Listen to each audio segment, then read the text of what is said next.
hear what Songs of Solomon 4 and verse 12 says. You are a garden locked up, my sister. My bride, you are a spring enclosed, a seal fountain, locked up. She had a garden of sexuality, but every time her husband wants to enter the garden, she has it locked up. And Paul also commands every man to render unto his wife due benevolence. What does that mean? It means sex. Some of us are looking and saying, well, I never will, and it shows in some of us. But due benevolence literally translate the payment of what is due. In other words, the Apostle Paul is saying that when we're married, we must give the payment what is due. What is due, preacher? I'm so glad you asked. When you rent a house, at the end of the month, you pay your rent. If you have a mortgage, at the end of the month, you pay your mortgage. When you purchase a car, at the end of the month, car payment is due. When you're married, sex is the payment that is due. Amen. Amen. Amen. We're not saying amen, huh? The story is told of a man who was sick, and he went to the hospital. He went to the hospital, and the doctor examined the man, and when the doctor looked at the man, the doctor didn't find anything wrong with the man, so the doctor invited the wife inside and closed the door, and he was talking to the wife, and he says to the wife, I want you to do something for this man because I found out that there's nothing wrong with the man. He says, I want you to cook 3 square meals a day for this man and have a meaningful relationship with him, and he'll be just fine. And the story says she left the room less than happy, slammed the door.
Find out what your husband likes.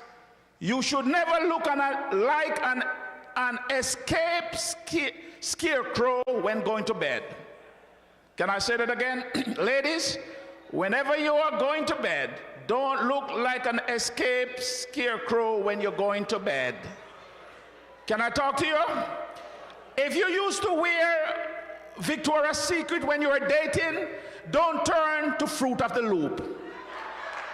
Are you hearing me today? That old nightie that you have from Johnny Was a Boy, throw it away and buy something new. That old cap that you wear to bed that make you look like you are going to space, get rid of it. Don't scare the man when he get up in the night.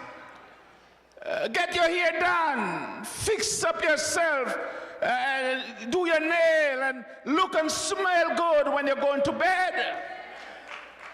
The third needs, he says, that man have is admiration. That a man like when his wife says to him, honey, you look good.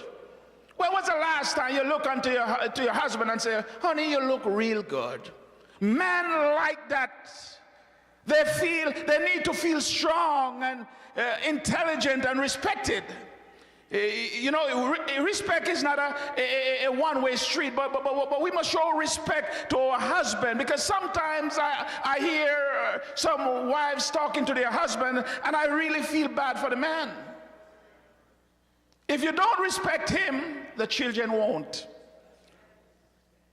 The fourth emotional need that a man has is domestic competency. Even if you don't like it, know how to boil an egg.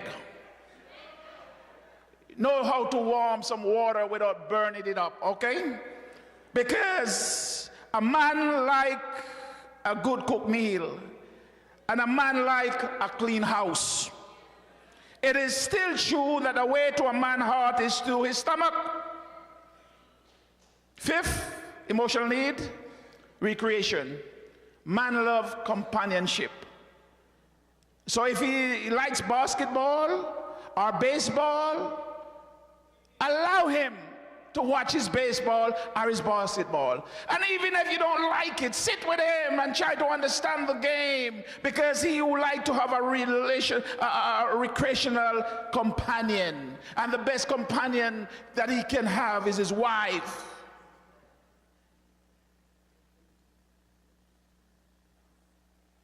Then let's go to women.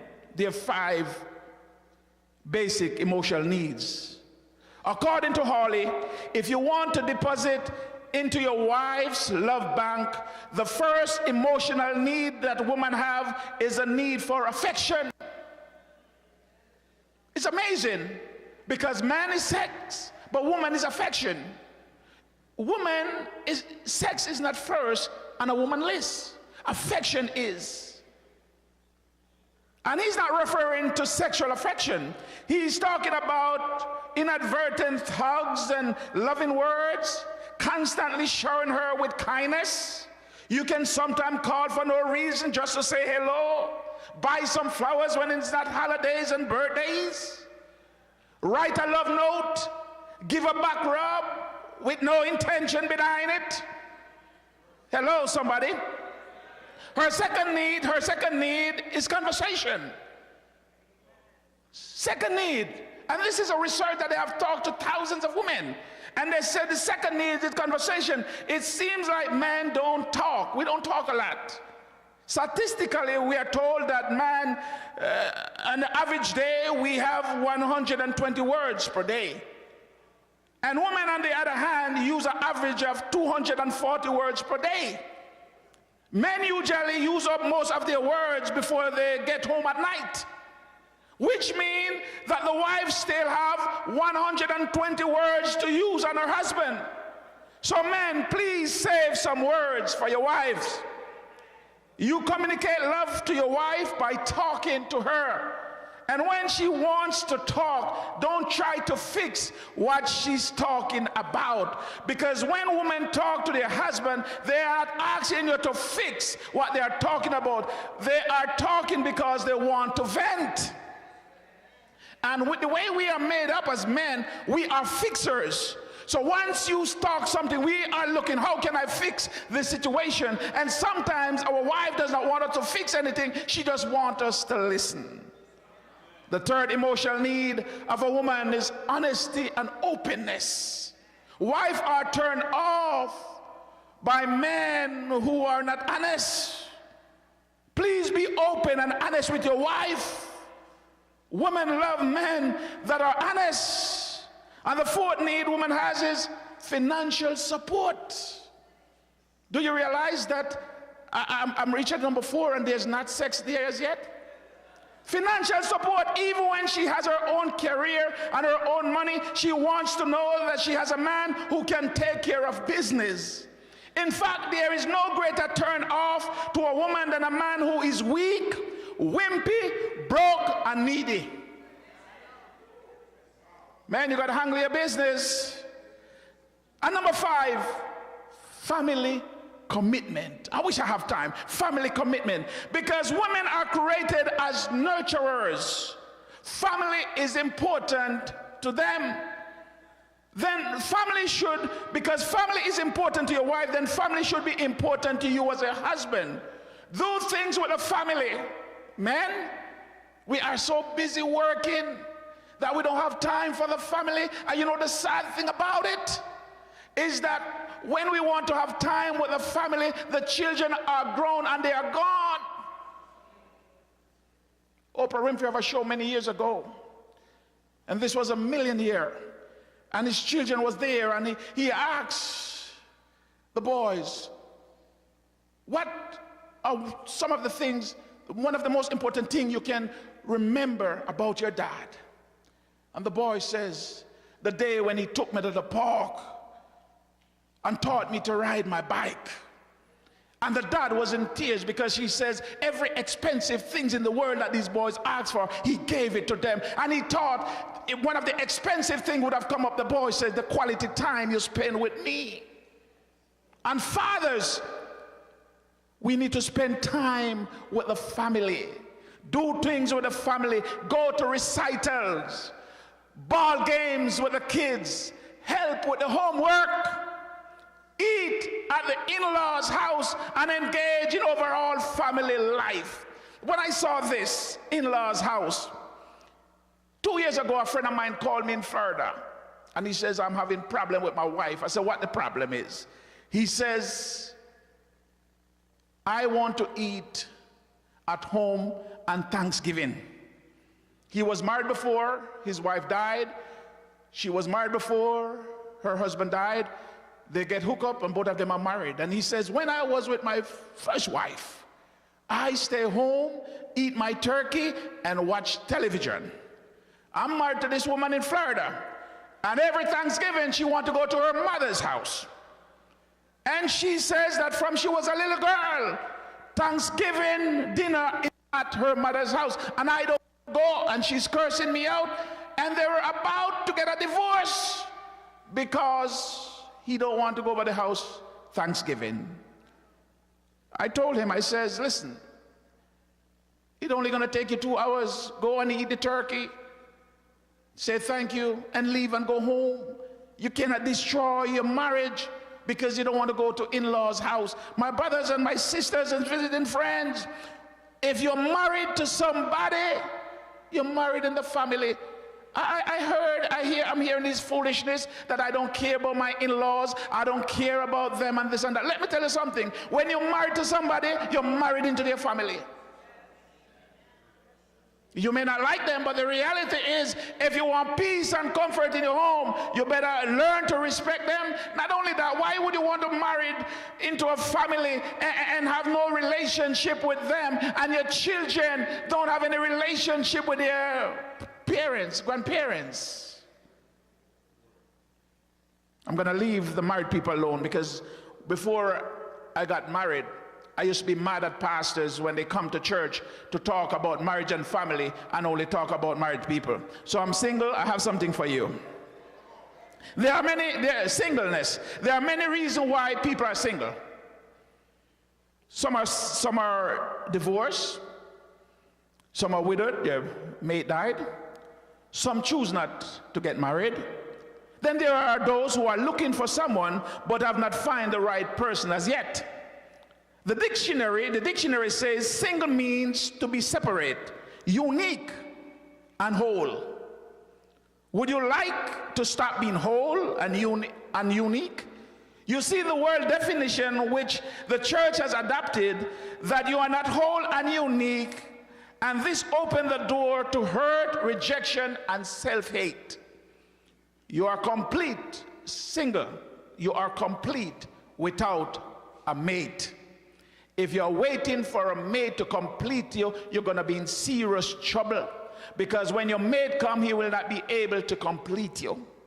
God did not say to Adam, Adam is not whole, so I will make him a wife to complete him.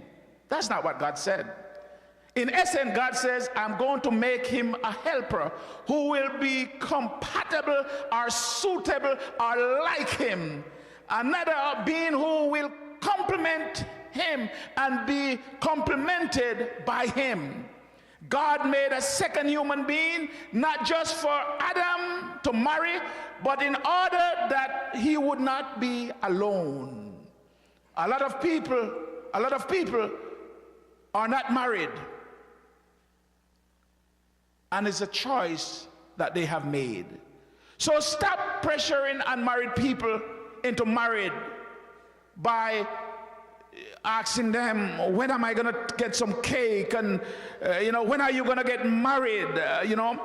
Church folks, we are so nosy, always in people's business. If you really care about unmarried people, just pray for them.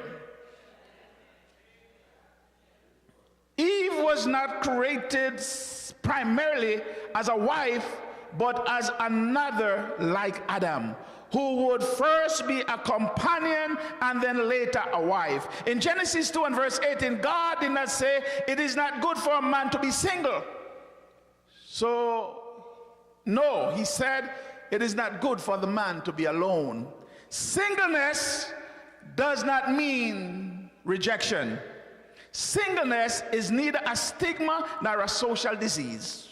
The problem is single people sometimes view their single status as one big waiting room, waiting for Mr. Right and Mistress Right to come and rescue them from a fate more terrible than death, being single.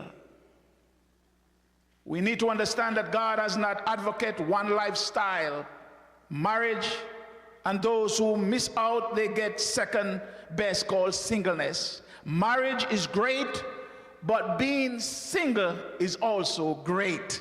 Amen? There are danger in allowing ourselves to think that marriage is the only normal lifestyle and it will solve all our problems. When you think that way, you place an undue heavy responsibility and expectation on marriage which it will not be able to live up to. And you are going to ask too much of a person who will not be able to carry through. There is one thing worse than being single, and that is being unhappily married. And it is better, I'm going to say this, and it's better to be single and wish you were married than married and wish you were single. And so I want to identify 7 missteps that single people make. Too many single people view their singleness in a negative light, saying things like, I am so tired of being by myself. Now, if you're tired of being by yourself, who's going to want to be with you? You've got to learn to love ourselves. Because if you're tired of being yourself, you're going to put somebody in misery when they join up with you. I want to give some advice today that will save you from headache and heartbreak. When you reach the point in your life that you are ready to get married, if you see someone and you are interested, there are some important questions that I would like you to ask. Hear the preacher today, if you're single. We assume that because the person comes to church, sing in the choir, take active part in the church, they are Christian. You know, there was a time way back when someone is looking to settle down and want to marry, they would come to the church and they would find a wife or a husband and get married. But time has changed. The devil got smarter. And it is hard to identify him now. First time when you see the devil, you would know that's the devil, leave him alone. But the devil gets smarter. He comes to church in 3-piece suits. He wears tall heel and dress in hats. He takes active part in the church. So it is hard to spot the devil. Therefore, you must do some things and do some investigation. Can I talk to you? When I came from Jamaica, I was a policeman in Jamaica, so I know a little thing about investigation. So when I came to Jamaica and I came to Jamaica Church, I saw Andrea for the first time. And what I did not talk to her, I did some investigation. I went to my cousin who was there for years and I said, I saw that young lady, who is she? Where is she from? How is her family? Because the reality is, when you are courting, you need to ask some questions. Before you get married, don't run into marriage before you court. Get some courtship. And when you go to court, what you go to court for? To look for the evidence. So courtship time is evidence time. Don't wait until you get married and they're finding out, I didn't know